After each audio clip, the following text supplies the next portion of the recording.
प्यारे साथियों, नमस्कार। आज का हमारा टॉपिक है सेल यानी कोशिका। कोशिका का आज हम बना रहे हैं पार्ट सेकंड।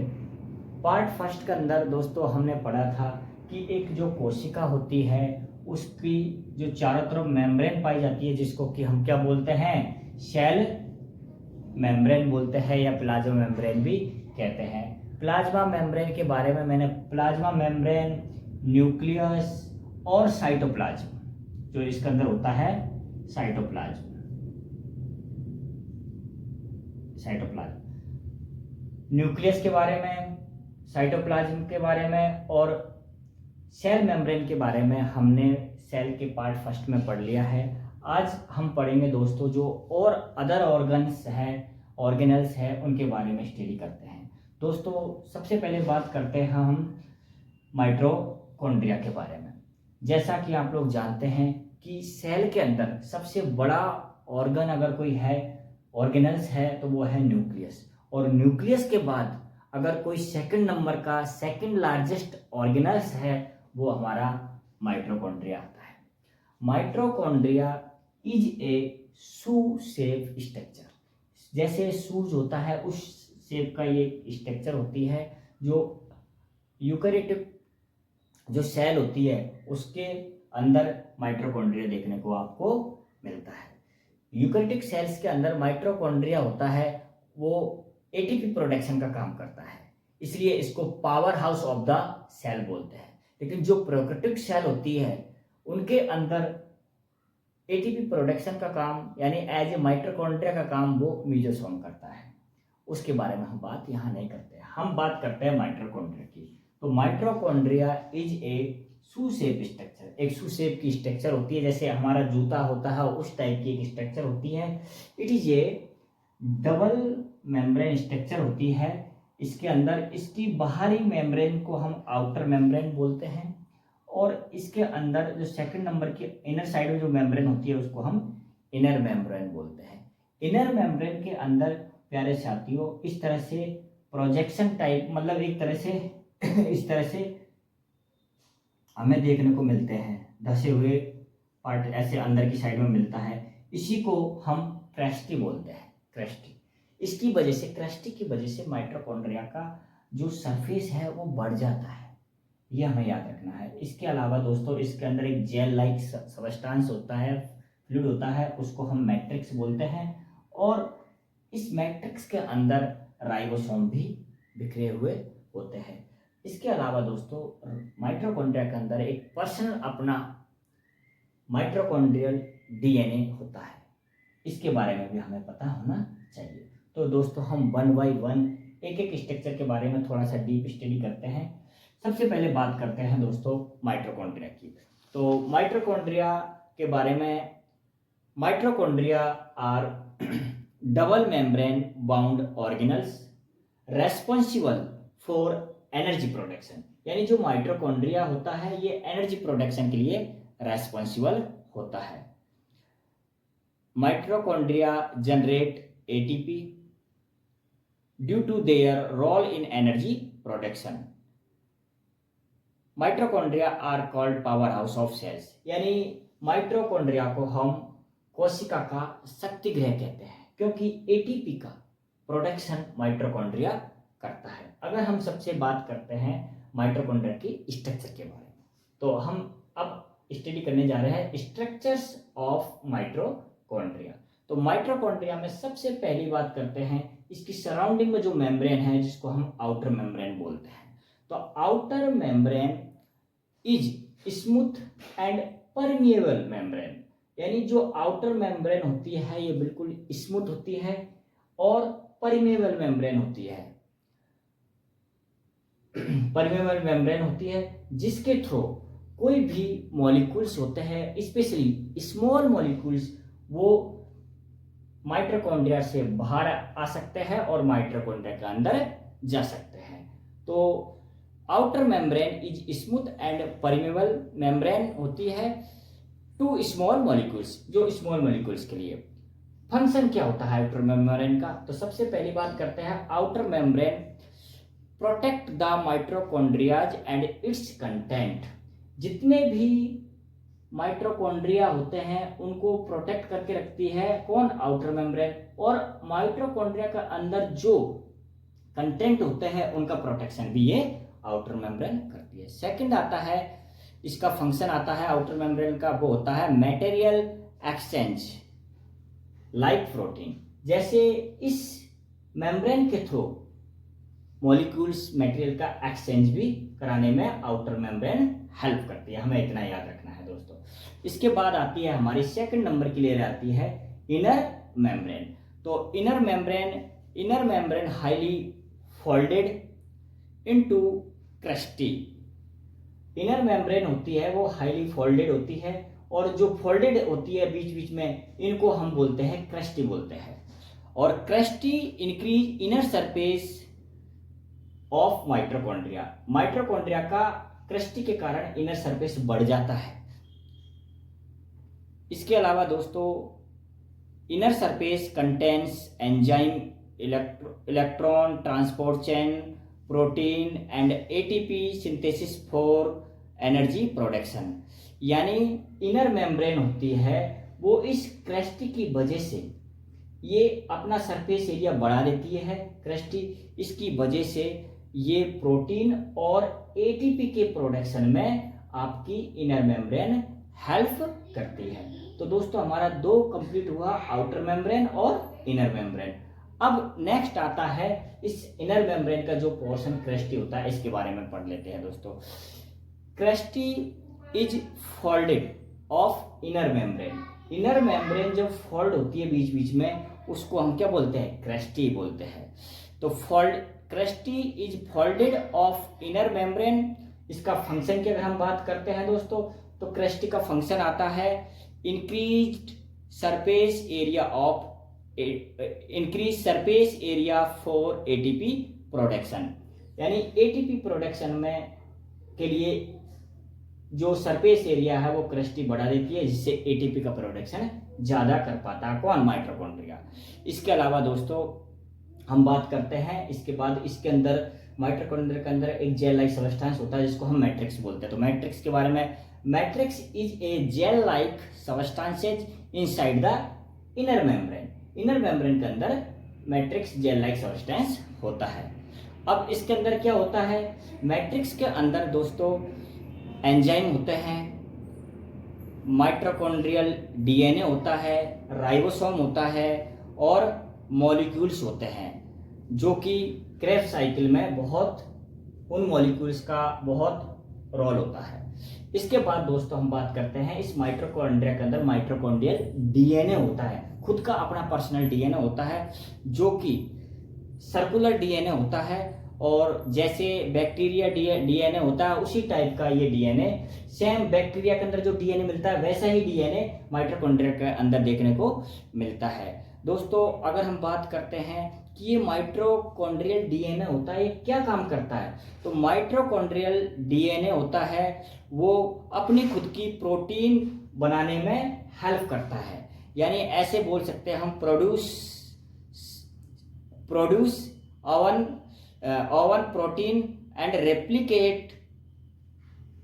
रेप्लिकेट में भी हेल्प करता है उस प्रोटीन। यानी एक वर्ड में आप लोग याद रख सकते हो कि माइटोकॉन्ड्रियल डीएनए होता है वो अपनी खुद की प्रोटीन, माइटोकॉन्ड्रिया की खुद की प्रोटीन बनाने में हेल्प करता है। तो इस तरह से दोस्तों हमने माइटोकॉन्ड्रिया की स्ट्रक्चर देखी। माइटोकॉन्ड्रिया के स्ट्रक्चर के बाद अब हम पढ़ते हैं दोस्तों फंक्शन ऑफ माइटोकॉन्ड्रिया। हम बात करते हैं फंक्शन। ये जो माइटोकॉन्ड्रिया है इसका क्या फंक्शन होता है, तो जैसे एक फंक्शन आपको इससे पता लगा कि एक माइटोकॉन्ड्रिया होता है वो एटीपी के प्रोडक्शन में हेल्प करता है, तभी तो हम इसको माइटोकॉन्ड्रिया को power house of the cell बोलते हैं, कोशिका का शक्ति गृह बोलते हैं। तो 1 बाय 1 दोस्तों हम माइटोकॉन्ड्रिया के फंक्शन के बारे में बात करते हैं। तो माइटोकॉन्ड्रिया के फंक्शन की अगर हम बात करते हैं तो दोस्तों सबसे पहले एटीपी प्रोडक्शन, फर्स्ट फंक्शन होता है एटीपी प्रोडक्शन। उसके बाद दोस्तों अगर हम बात करते हैं एटीपी प्रोडक्शन के अलावा सेकंड फंक्शन आता है कैल्शियम स्टोरेज। माइटोकॉन्ड्रिया होता है वो कैल्शियम का स्टोरेज भी करवाता है, ये भी हमें याद रखना है। थर्ड नंबर पर हम बात करते हैं दोस्तों हीट प्रोडक्शन। हीट का जब एटीपी बनती है तो हीट का प्रोडक्शन भी होता है, तो mitochondria help in heat production, heat production में भी माइटोकॉन्ड्रिया हेल्प करता है। फोर्थ नंबर पर जो फंक्शन होता है हार्मोन प्रोडक्शन, माइटोकॉन्ड्रिया होता है वो हार्मोन का प्रोडक्शन कराने में भी हेल्प करता है, यानी कुछ स्टेरॉयडल हार्मोन होते हैं, उस टाइप के हार्मोनों को प्रोडक्शन कराने में भी माइटोकॉन्ड्रिया का रोल होता है। इसके अलावा दोस्तों माइटोकॉन्ड्रिया होता है वो हमारी बॉडी के अंदर ग्लूकोज से एटीपी का प्रोडक्शन करा के हमें एनर्जी प्रोवाइड कराने में भी हेल्प करता है। तो इस तरह से दोस्तों हमारा माइटोकॉन्ड्रिया कंप्लीट होता है। तो आई होप आप लोगों को माइटोकॉन्ड्रिया के बारे में थोड़ा नॉलेज मिला होगा।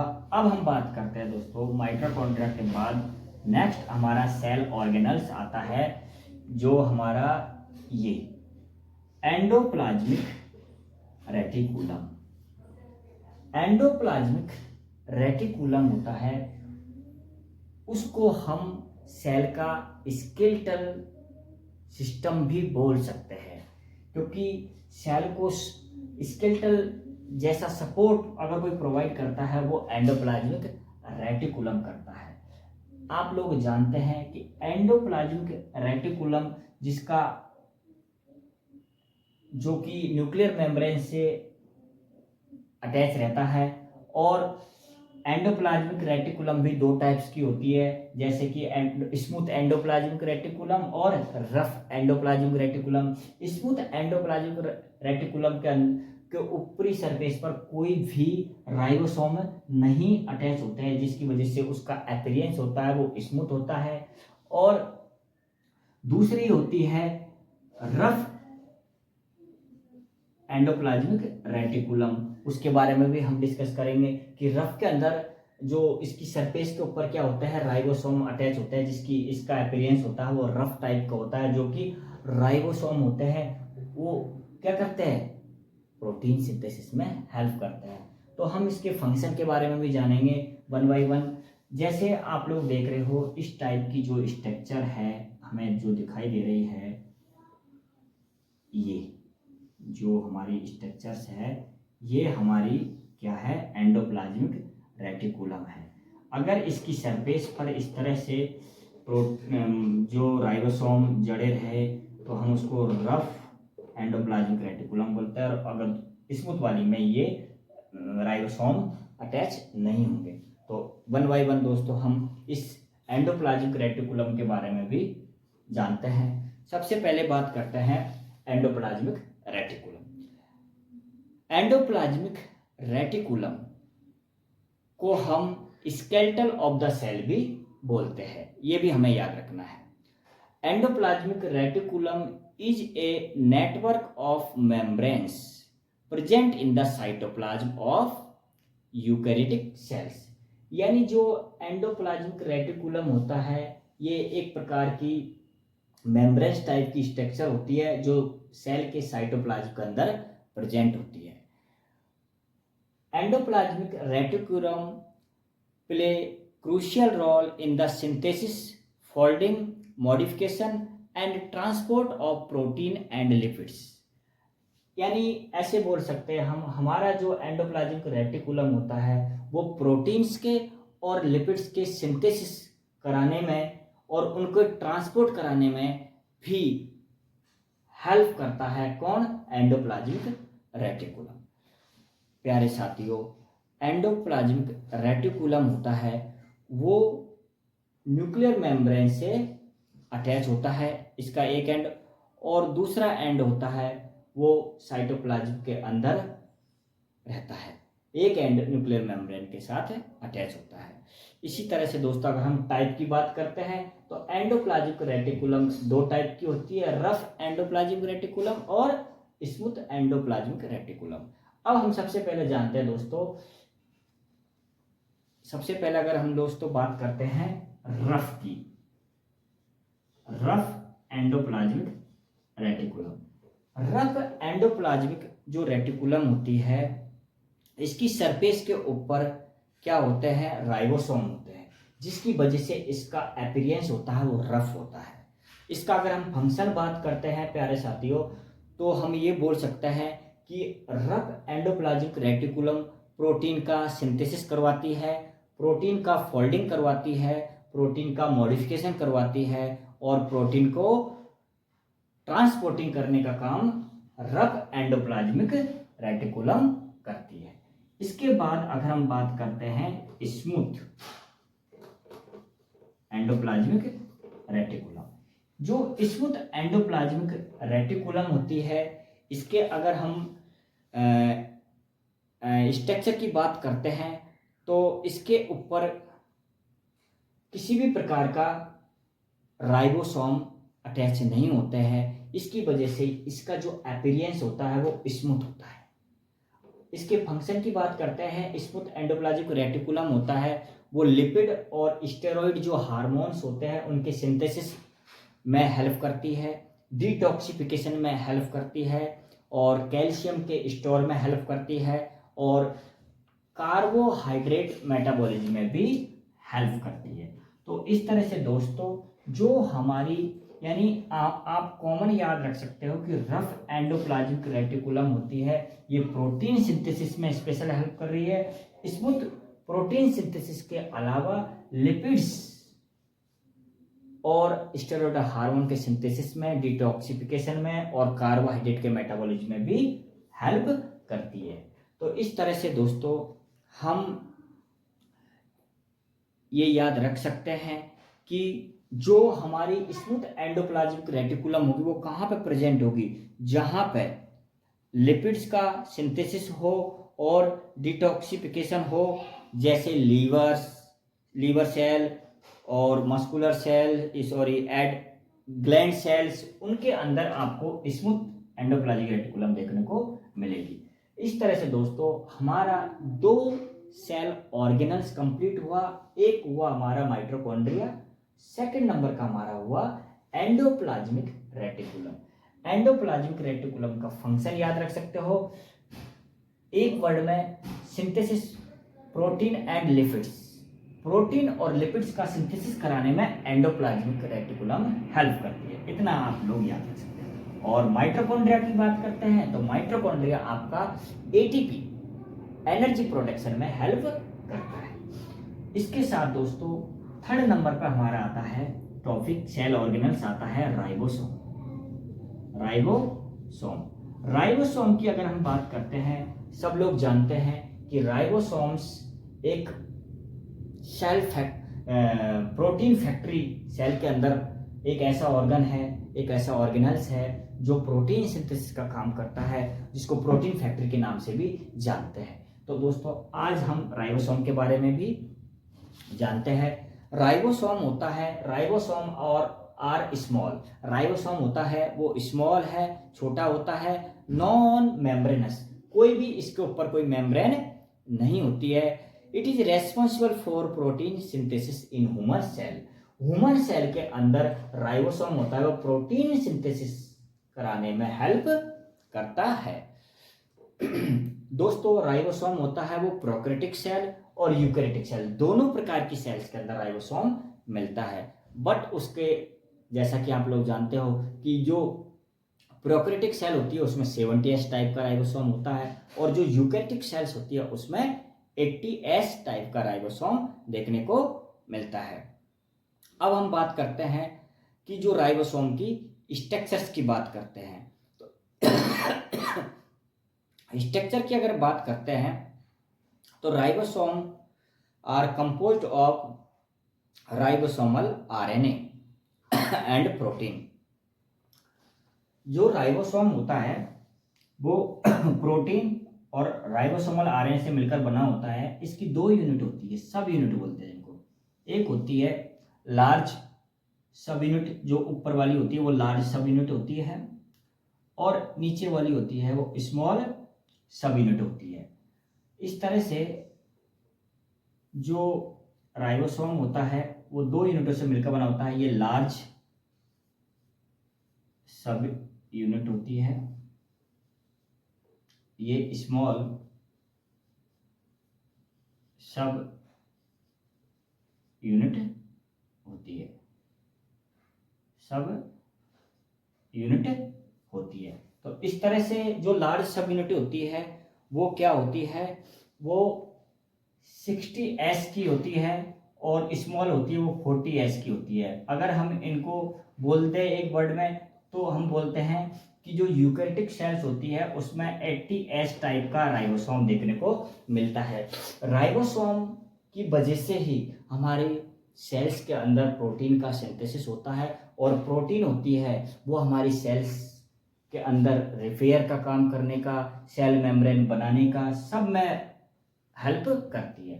तो इस तरह से प्यारे साथियों हम राइबोसोम के बारे में जान सकते हैं कि राइबोसोम का अगर हम फंक्शन एक वर्ड में याद रखें तो मैं ये बोल सकता हूं कि ribosomes are essential for cell growth, repair and protein synthesis. Ribosome की वजह से ही जो हमारे सेल्स होती है वो प्रोटीन का सिंथेसिस कर पाती है।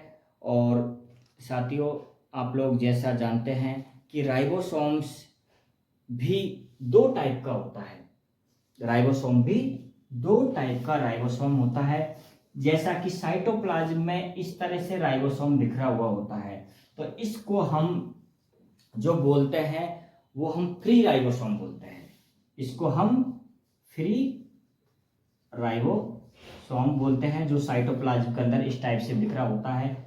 और दूसरा होता है जो कि एंडोप्लाज्मिक रेटिकुलम पे ऐसे अटैच होता है, उसको हम बाउंड राइबोसोम बोलते हैं, राइबोसोम।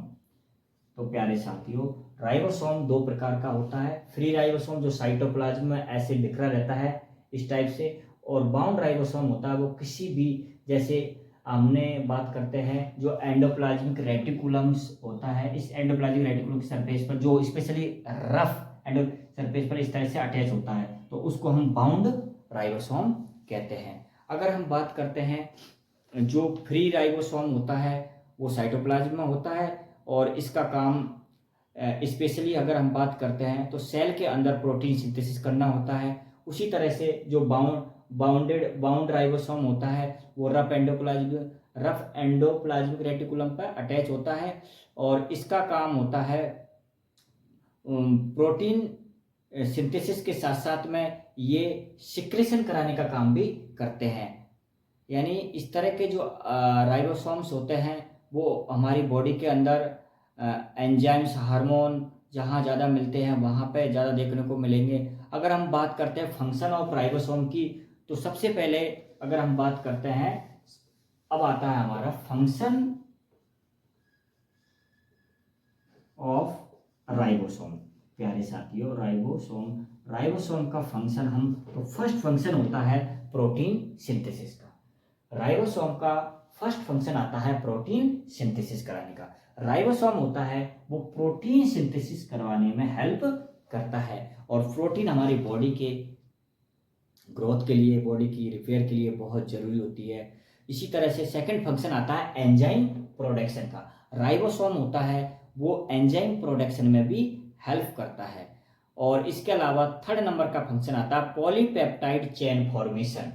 पॉलीपेप्टाइड चेन के फॉर्मेशन में भी राइबोसोम्स का योगदान होता है। इस तरह से साथियों हमारा थर्ड नंबर का सेल ऑर्गेनल्स जिसको हम राइबोसोम बोलते हैं वो भी हमारा कंप्लीट होता है। तो दोस्तों वन बाय वन हम लोगों ने आज डिस्कस किया माइटोकॉन्ड्रिया के बारे में, सेकंड नंबर पर एंडोप्लाज्मिक रेटिकुलम और थर्ड नंबर पर हमने डिस्कस कर लिया है राइबोसोम्स के बारे में।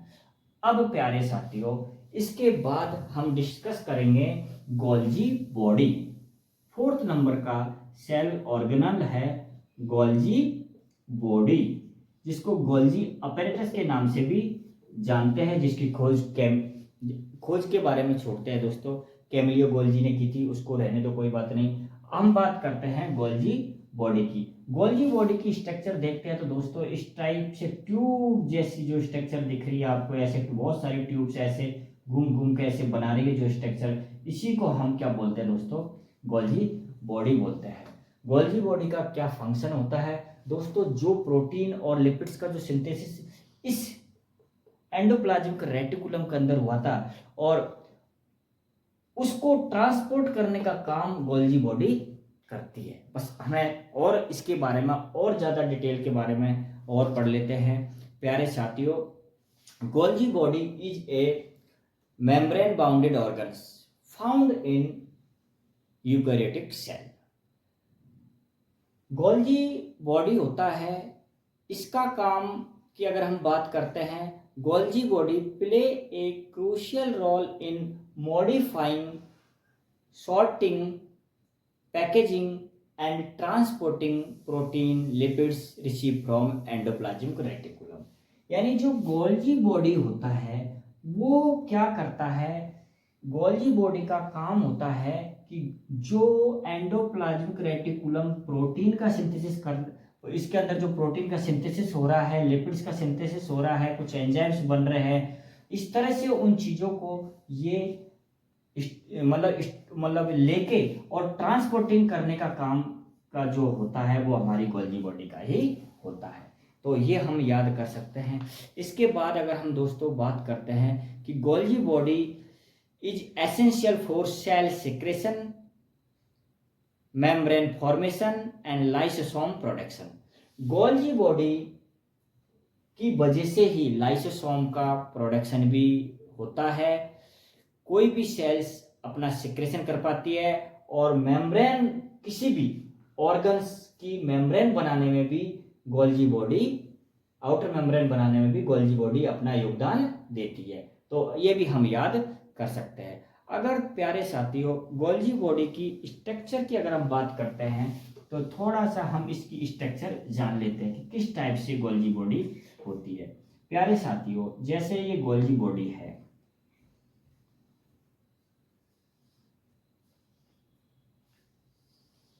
ये गोल्जी बॉडी है, ये स्ट्रक्चर ऐसे थी, मैंने इसको थोड़ा सा ऐसे सीधा बना दिया।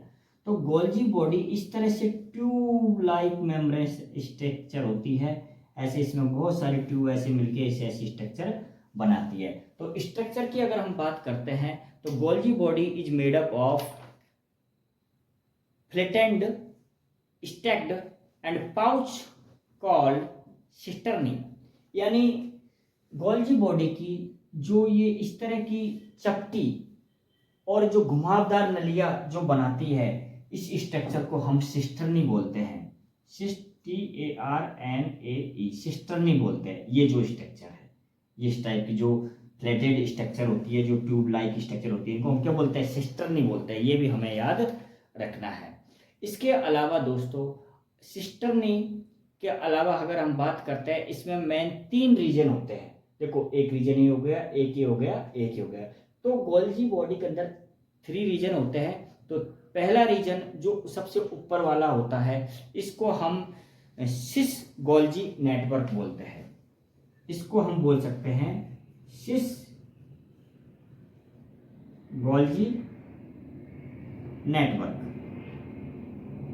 इस रीजन को। इसका क्या फंक्शन है इसके बारे में हम जान लेते हैं। प्यारे साथियों, सिस गोल्जी नेटवर्क अब कहाँ मिलता है?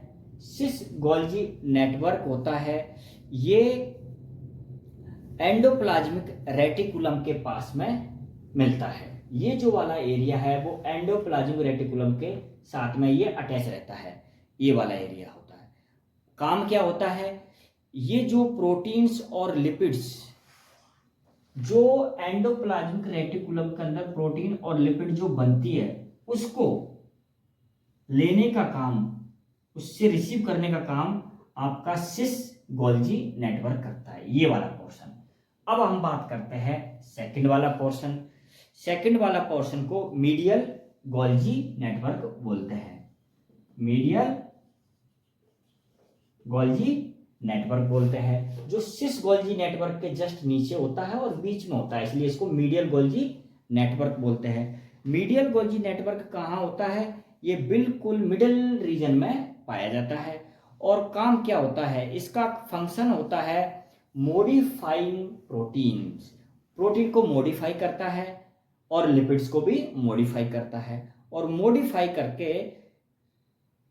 कैसे करता है, ये क्या करता है, प्रोटीन के अंदर जो मीडियल गोल्जी होती है, ये इसका काम क्या होता है, ये प्रोटीन के अंदर कार्बोहाइड्रेट मिला देता है, या फिर क्या करता है, ये कार्बोहाइड्रेट ना हो तो ये कई बार फॉस्फेट भी उसके अंदर मिला के उसको मॉडिफाई करने का काम आपका मीडियल गोल्जी करता है। थर्ड नंबर की अगर हम बात करते हैं दोस्तों, तो वो आता है आपका ट्रांस गोल्जी। इसको हम बोल सकते हैं ट्रांस गोल्जी नेटवर्क, जो थर्ड नंबर पर आता है प्यारे साथियों, इसको हम बोलते हैं ट्रांस गोल्जी नेटवर्क, जो कि सेल मेम्ब्रेन के ऐसे जो सेल मेम्ब्रेन के तरफ होता है, ये वाला पोर्शन होता है, इसको हम ट्रांस गोल्जी नेटवर्क बोलते हैं। और इसका काम होता है प्यारे साथियों, ये भी क्या करता है, सॉर्टिंग का काम। सॉर्टिंग का मतलब होता है छटाई करने का काम करता है, sorting and packaging of protein होता है, उसको छांट के उसको पैक करने का काम ट्रांस गोल्जी नेटवर्क भी करता है। इसके साथ साथ में ये क्या करता है प्यारे साथियों, विभिन्न प्रकार की जगहों पर ट्रांसपोर्टिंग का में भी हेल्प करता है। यानी आप ऐसे याद रख सकते हो, ट्रांस गोल्जी होता है, वो क्या करता है, प्रोटीन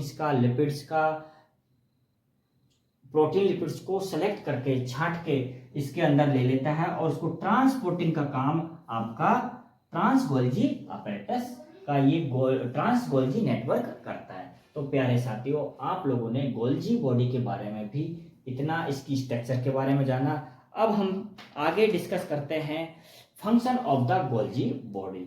तो फंक्शन की अगर हम बात करते हैं, तो सबसे पहला अगर हम फंक्शन याद करें तो प्रोटीन मॉडिफिकेशन का काम जो करता है वो हमारा गोल्जी बॉडी करता है। यानी प्रोटीन के अंदर क्या करता है, कुछ कार्बोहाइड्रेट मिला सकता है, कुछ फॉस्फेट मिला सकता है, ऐसे करके गोल्जी बॉडी प्रोटीन मॉडिफिकेशन का काम कर सकता है। यानी एक वर्ड में और भी सिंपल याद करो तो हमें ऐसे याद कर सकते हैं कि प्रोटीन मॉडिफिकेशन के साथ साथ में ये जो गोल्जी बॉडी होता है, गोल्जी अपैरेटस होता है, ये स्टोरिंग का, पैकेजिंग का ऑफ माने प्रोटीन और लिपिड्स का स्टोरिंग का काम करेगा, और उसको ट्रांसपोर्टिंग का काम भी गोल्जी अपैरेटस, यानी प्रोटीन और लिपिड्स को पैकेजिंग करके और उसको ले जाने का काम भी ये करता है। सेकंड बात करते हैं दोस्तों लाइसोसोमल फॉर्मेशन, यानी गोल्जी बॉडी होता है वो लाइसोसोम का फॉर्मेशन कराने में भी हेल्प करता है। इसके साथ साथ दोस्तों ये सिक्रेशन ऑफ हार्मोन्स एंजाइम्स, कुछ हार्मोन्स और एंजाइम का सिक्रेशन भी गोल्जी बॉडी करता है। तो प्यारे साथियों, हार्मोन्स और एंजाइम के सिक्रेशन में भी ये हेल्प करता है। इसके अलावा प्रोटीन्स और लिपिड्स होती है, उसको पैकिंग करने का, उसको स्टोरिंग करने का और उसको ट्रांसपोर्टिंग कराने का काम भी हमारा गोल्जी बॉडी करता है। इसके साथ थर्ड नंबर पर बात करते हैं लाइसोसोमल फॉर्मेशन का काम भी गोल्जी बॉडी करता है। इस तरह से दोस्तों हमारा आज फोर्थ नंबर का सेल ऑर्गेनल्स कंप्लीट हुआ, जिसका नाम है गोल्जी बॉडी। अब हमारा नेक्स्ट आता है प्यारे साथियों फिफ्थ नंबर का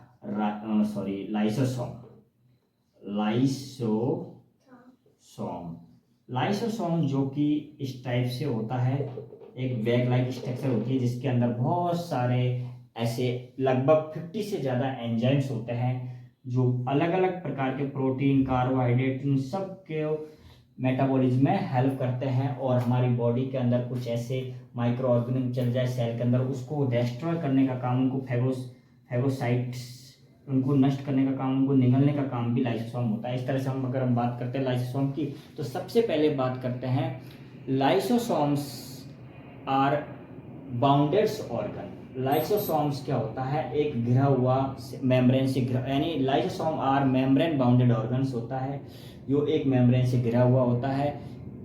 इसको हम सेल डाइजेस्टिव सिस्टम भी बोलते हैं। लाइसोसोम को सेल डाइजेस्टिव सिस्टम भी कह सकते हैं। जिस तरह से हम एंडोप्लाज्मिक रेटिकुलम को एक स्केलेटल सिस्टम के नाम से जानते हैं ऑफ द सेल्स, तो उसी तरह से सेल डाइजेस्टिव सिस्टम के नाम से लाइसोसोम को जानते हैं। क्योंकि लाइसोसोम के अंदर इस तरह से कुछ एंजाइम होते हैं जो कि बेस्ट मटेरियल, कुछ सेलुलर प्रोटीन्स, सेलुलर डिब्राइड्स, कुछ ऐसी मतलब नॉन लिविंग और प्रोटीन पार्टिकल्स, उनको ब्रेक डाउन करने का काम कौन करवाता है? लाइसोसोम करवाता है। क्योंकि लाइसोसोम के अंदर लगभग 50 टाइप के हाइड्रोलाइटिक एंजाइम होते हैं, और जो हाइड्रोलाइटिक्स एंजाइम्स होते हैं वो विभिन्न प्रकार की बायो मॉलिक्यूल्स, अलग अलग प्रकार के बायो मॉलिक्यूल्स होते हैं, उनको ब्रेक डाउन करवाने का काम भी अलग अलग प्रकार के बायो मॉलिक्यूल्स होते हैं, उनको ब्रेक डाउन करवाने का काम भी लाइसोसोम करता है। क्योंकि लाइसोसोम्स के अंदर जो होता है प्यारे साथियों, हाइड्रोलाइटिक्स एंजाइम, जो 50 टाइप्स के हाइड्रोलाइटिक्स एंजाइम्स होते हैं वो पाए जाते हैं, जिसकी वजह से वो क्या करते हैं, उन मॉलिक्यूल्स को क्या कर पाते हैं? ब्रेक डाउन कर पाते हैं। अगर हम दोस्तों बात करते हैं लाइसोसोम के फंक्शन की, तो लाइसोसोम होता है, लाइसोसोम मॉलिक्यूल्स जो होते हैं मैक्रो मॉलिक्यूल्स, बड़े मॉलिक्यूल्स होते हैं, उनके डाइजेशन में भी हेल्प करता है।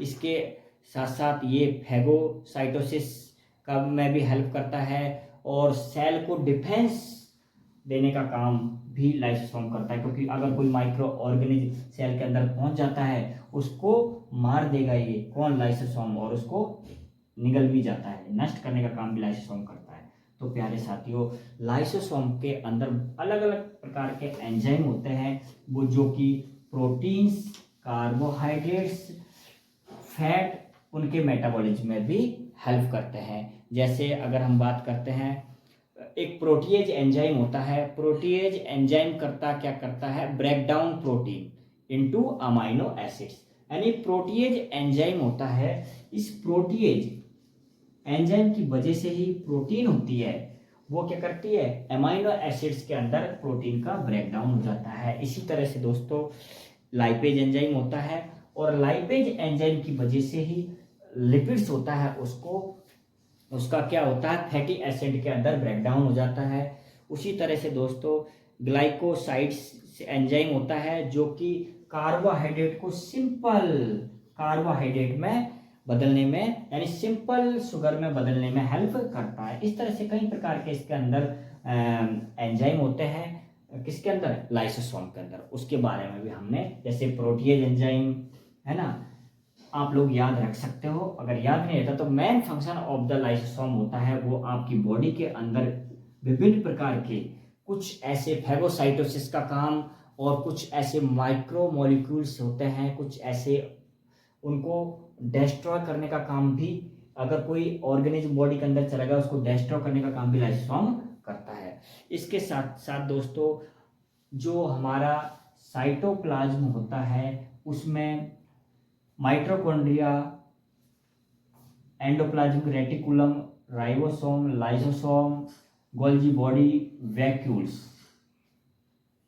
इनके अलावा एक स्ट्रक्चर और मिलती है वैक्यूल्स। वैक्यूल्स क्या होती है? इस तरह की एक हॉलो ऑर्गन्स होती है, जो कि कुछ हमारी बॉडी के अंदर, अगर वैक्यूल्स का फंक्शन की बात करते हैं, तो वैक्यूल्स होती है वो एनर्जी और न्यूट्रिएंट्स को स्टोर करने का काम हमारी बॉडी के अंदर इस वैक्यूल्स स्ट्रक्चर का होता है।